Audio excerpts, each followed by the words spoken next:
Jimmy Black with Music on 11. I'm here with Danny from Cold Kingdom. Hey, how's it going? Good, how are you? Good, amazing. It's a Sunday night. We are ready to do this. It's OKC. It's the first time we've ever been here. So now you guys are touring around the new EP. Yes. And you guys have a video that for the first single that you released from this, which is The Break. Yes. I got to check that out a couple weeks ago. So content-wise, what is that song about? That song, we really wanted to make sure that we were giving people a really confident classic hard rock song. We had a whole bunch of crazy stuff happen to us in the year prior, and a lot of people said, well, that's the end of Cold Kingdom, or they're not going to be able to make it back. And we did, and we never gave up, and that song is just a testament to that. Like, hey, we are not going to bend until we break, and this is truly who we are, and that won't change.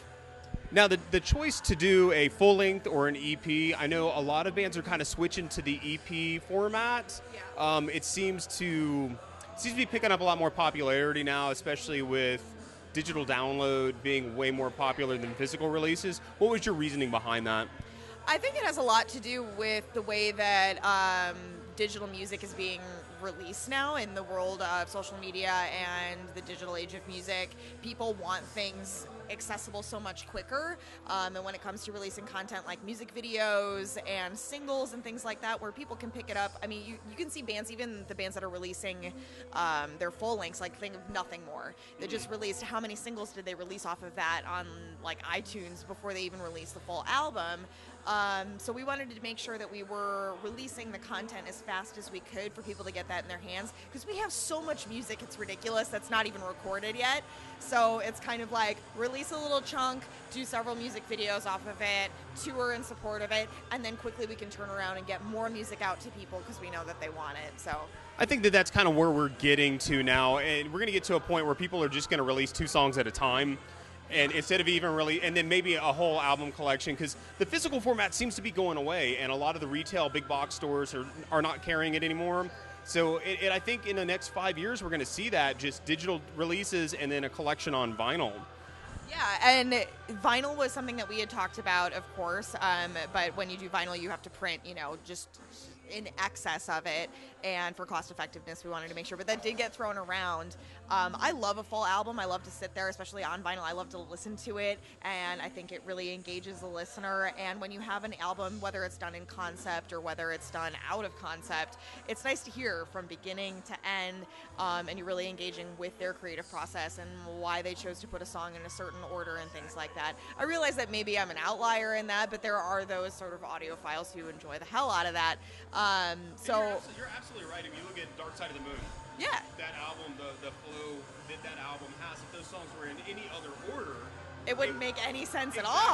at all. So I don't think we'll ever abandon the idea of having a full album or abandoning that sort of concept. But I think the EP was a good compromise between the two. How can we get music out to people quickly and get them that content? And then how can we, what's the word I'm looking for? But how can we still retain some sort of continuity between those songs that we're releasing for production value and things like that? Yeah. Yeah. So one of the things that came up the other day, Alisa from Arch Enemy released kind of a little video talking about the genre of female-fronted bands and how it's not a genre. No, it's not a genre. I haven't seen her video on it, even though she's like my doppelganger. We're both vegan and from the Great White North and blue hair and all of that stuff. She's amazing. But no, it is not a genre. It is. It frustrates the heck out of me. Actually, we had I did a radio interview a while ago, and I don't think he was ready for it. A lot of people will say, like, "Oh, female-fronted bands, it's such a thing right now. Like, isn't this a great, amazing?" The question doesn't bother me so much, but this guy really went deep into it, and I bit his damn head off. We were driving in the van, and I could see Jason. I could see the whites of his eyes just all of a sudden get really, really big as I jumped down this guy's throat for asking me probably some of the most sexist questions I've ever heard ever. Yeah. But no, it's not a genre. I mean, we pride ourselves on just trying to be a band that's good at what we do. I understand that some bands want to use that gimmick to their advantage, and it does grab a lot of attention. You can, sure, you can think of a lot of, bands that do very, very well playing into that. That's not what we do. We're very music first, and we just want to be a kick-ass band that just happens to have a girl in it. I like to attribute it as saying, like, we're a band that has, if someone was very tall in it, would you make a difference? Like, oh, height-fronted bands, like, that's a thing now. Or, Asian-fronted bands. If I was Asian, like, would this still be a conversation? But a lot of people notice it, and it does get us a little bit, it differentiates us from other things. But then again, we've also heard record companies say that, female-fronted bands are a dime a dozen and blah, blah, blah, and they'll compare us to bands that we sound nothing like. Yeah. And I think that was a big thing that she hit. Yeah. She mentioned just Lacuna Coil, Arch Enemy, and forgive me, there were a couple other bands, but she's like, I sound nothing alike. No. I'm like, you're absolutely right. No, people tell me all the time that they're like, oh, you sound so much like Evanescence. I sound nothing like Amy Lee. If I woke up and sounded like Amy Lee, this would be a whole different thing. She's got an amazing voice. I sound nothing like her. I couldn't be farther from what Amy Lee sounds like. But people listen with their eyes. The former singer from Letters from the Fire used to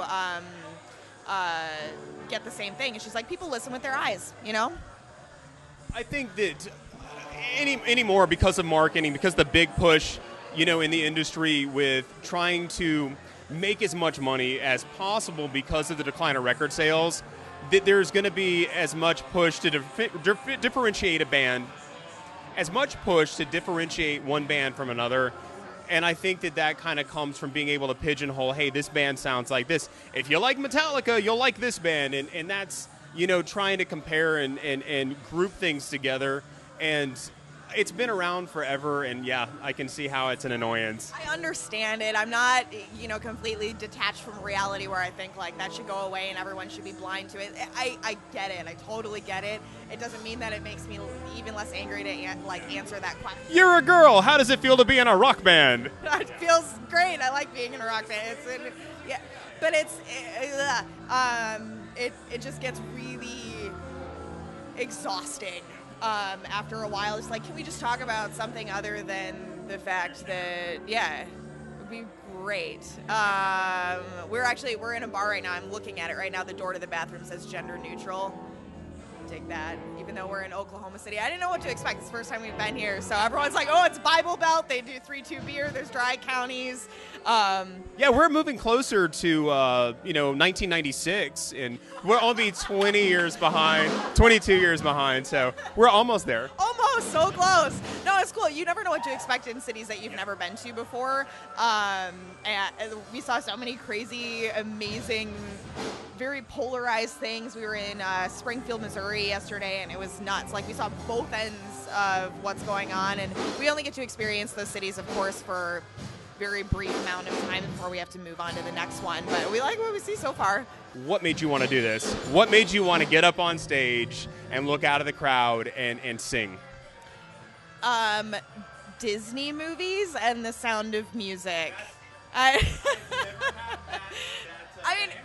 Well, okay, so growing up, and I was lucky enough to grow up right in the era when Beauty and the Beast became a thing where I was old enough to be able to sing full words, and it had that very expansive running around in the fields, the sheep are eating the books, and then Sound of Music at the same time, same thing, running around in the fields and la la la la la. So you could almost say that, like, music theater, like, I latched onto that really quickly. We had a very imaginative household. We had a very musical, creative household. So my mom really latched onto that, and she's like, okay, we're going to take you to theater and we're going to take you to concerts. And my sister's a professional dancer, not like, exotic dancer. She's actually like, classically trained dancer. She owns a dance studio now. So we really embrace that in our household, but then flip that around on the other side of that, where we were listening to Dark Side of the Moon, and we were listening to a lot of Stevie Nicks. I wanted to be Stevie Nicks when I grew up so bad. I had the crystals and the flowing skirts and everything. She's And got an awesome stage presence. She's amazing. She's and that voice, and I mean, you can listen to Rumors, and it never gets old, over and over and over again. So I had it. It was a fairly well-rounded musical upbringing, but man, I wanted to be Belle so bad, so bad. You know, there's still an opportunity for you to do that if you guys do a video, like a Beauty and the Beast type thing. I would love to see like anyone convince them to do that. No, it probably won't be a thing. But yeah, I mean, it got me into doing big stage stuff. It got me in college. I was an opera major, so it went from, you know, I realize they're very, very different, but that's what got me into doing what I do. One of the things I've found, speaking to musicians, is that you'll find that they don't just listen to the genre that they're in. You'll hear this expansive list of influences and you know, people, whether it be theater or you know, television. There's always these little click moments that go, that's what I want to do. Yeah, well, in fact, I think I remember that click moment, and I'm gonna cycle back to it because something really amazing happened with my click moment today. But I find that a lot of us actually listen to things that are different and more outside of the genre, not necessarily because we get sick of what's in our genre, but I find the most inspiration from things that sound nothing like hard rock. Different soundscapes, different textures, different emotions and ways that those are portrayed artistically, I find really, really interesting. I remember listening to the Arctic Monkeys for the first time and being so mad because it was so genius the way that he flips his phrases, and he brings one phrase that's not this like really simple, you know, 16-bar phrase or whatever. He flips it around and brings that sentence into the next phrase, and I'm like, oh, that's so genius. It's frustrating, but it's really inspiring, and it pushes you to want to do more with what you have. No, but back to that aha moment where I was like, this is the genre that I meant to do, because like I said, I was doing opera before. I had nothing to my name. Like, a crappy studio apartment, cockroaches. I had no furniture. All I had was a mattress and a board that I found in like a dumpster. It was from, I think, a bookshelf. Like, it was a bookshelf thing, and I used that as my table or my my desk or whatever. And I had this little 13-inch TV. It makes it easy when you have to move, though, right? Yeah. But like I was washing my hair with dish soap. It was stressful. So I was working some crazy overnight shift at like a Target, and came home, and I'm like, you know what? I look at my house, and I've got instruments everywhere, but no furniture. I'm like, you know, this whole thing isn't for me. This songwriting musician thing, it's not working. Like, everyone wants me to be something that's different. Maybe I should switch genres. Maybe I should do singer-songwriter. I don't know. And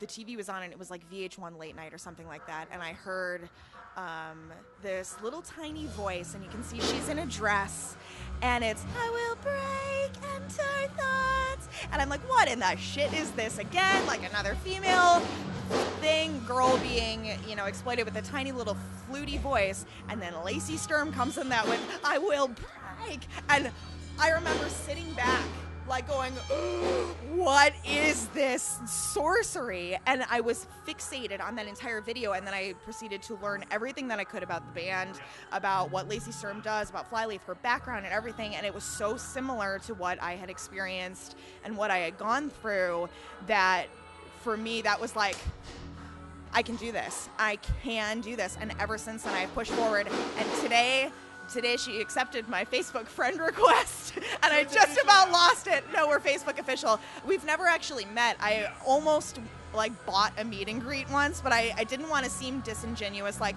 hi, like, you changed my life, I'm gonna shake your hand. But she really didn't, and she's one of the most like genuine, real performers I've ever seen on stage. Completely organic. She just gives it her all. She is nothing other than who she is, and I appreciate that entirely. You know, she's coming from the world of Christian rock. I'm not necessarily, but it doesn't matter, because at the core of it all, the message is there. She's good at what she does. She's great at what she does. It's amazing.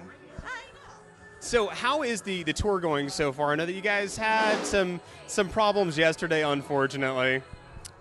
We did. I mean, the tour, the shows, they've been amazing. People have been driving hours and hours and hours to come out and see us in cities that we've never even been in before. So, I mean, that's incredible to hear. But yeah, yesterday the band that we were touring with, Sleep Signals, their van literally exploded. When I say exploded, I don't mean like, oh, their engine blew up. It exploded.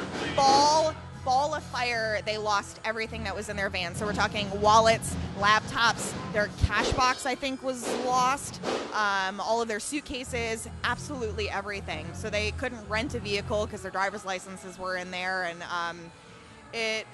it's awful. But I mean, try as they will, they're trying to take a Greyhound back up to Minnesota or Wisconsin so they can print a new license and then come back down and meet up with us hopefully down in Austin for South by, or Dallas, as soon as they can get down there. Hopefully everything works out for those guys. I know that I had asked you off camera if they had like a GoFundMe, and I'll kind of look and see if maybe they have something by the time I put this out there. Hopefully I've got a link or something. If not, check out their Facebook. If you're a fan or you just want to help the band out, go to this link that I'm going to list here. And check them out, see what you can do to help. It sucks when something like that happens, and especially if you're just trying to finish a tour. Yeah, well, and it had only just begun. We're only 1 week in yet. We're supposed to be going for another, 5. And some of these guys had, left their jobs, traveled. They're from all across, in that band, they're from all across the United States that had come together for this tour. And some of them are really young, and they were, really excited about this opportunity. And it's just so heartbreaking to have that happen at all, but also to have it happen so early in their tour. So if people want to check out your music, if they want to go see where you guys are going to be on tour, where are they going to go? They are going to check out the internet. We are at coldkingdom.com is our home website, and then can kind of take you everywhere. But it's Cold Kingdom Band, all one word, and that's for our Facebook and our Instagram and our Twitter. They can find it there. If people want to check out the music online too, we are streaming on Spotify. We're on iTunes. If you want to purchase it, we also can do purchase off of iTunes, Google Play, wherever you buy your music online. Yeah. Awesome. Check them out and keep it turned up to 11.